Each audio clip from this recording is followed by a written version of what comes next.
Ďakujem veľmi pekne, pani predsednička.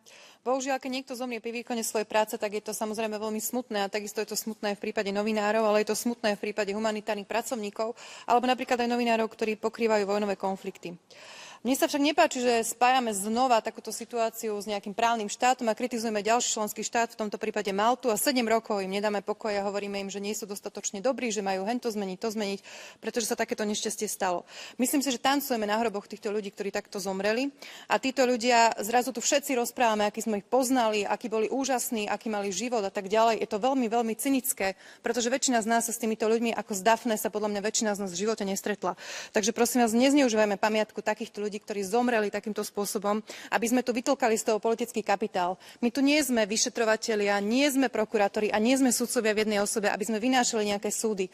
Ja verím tomu, že Malta je právny štát, že maltské orgány a inštitúcie si vedia vyriešiť takýto problém a vedia, čo majú robiť, a že vyšetria všetko spravodlivo, aby bol naozaj ten vinník, ktorý toto spôsobil, potrestaný. Ale nehovorme, že to je chyba vlády, že to je chyba maltských politikov a že to je chyba maltských hlavičiarov. Ďakujem vám pekne.